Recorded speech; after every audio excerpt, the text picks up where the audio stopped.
We all have to start somewhere, and for many people, the cappuccino is where their coffee obsession begins. Traditionally, it's made by its size and ratio of coffee, milk, and froth being in thirds. These days, coffee and milk is better integrated with textured milk on top. Let's make one. First, purge your group head and preheat your portafilter.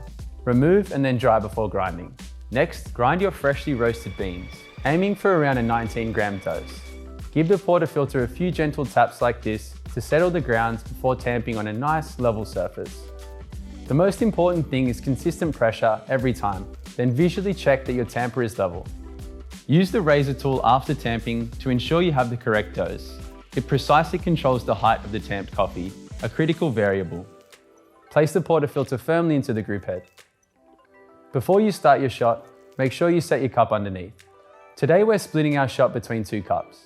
Hit the 2-cup button and let the machine work its magic. Espresso should drop from the spouts at around 8 to 10 seconds. What we're looking for is a flow that looks like warm honey. This classic coffee deserves a little extra love, so we're dusting chocolate powder into the espresso. Next, I'm going to texture the milk. Now with a cappuccino, I'm aiming for a different milk texture than say a latte. For a single cup, I'll start with the cold milk that's around 1/3 of the jug in volume. The reason is I'm going to steam the milk to create microfoam, and that will end up being double the volume of the original. Before we begin, purge to clean out the steam wand, clearing condensation and milk residue. Place the steam wand around 1/2 inch into the milk and open the steam valve so it starts to draw the air near the milk surface. Lower the jug after a few seconds to introduce air to the milk surface, and remember, if it screeches, lower the jug further. The key here is texture first and then temperature.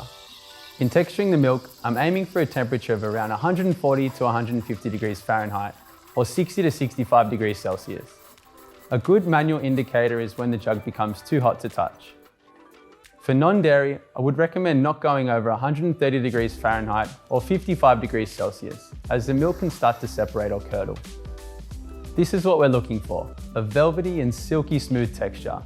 Remember to swirl the jug to distribute the air so the microfoam is mixed in evenly. Once done, don't forget to purge the steam wand to clear remaining milk inside the wand and give it a wipe with a nice damp cloth. Next, pour the textured milk into the espresso. The drink generally has more microfoam than a latte, so keep this in mind when pouring.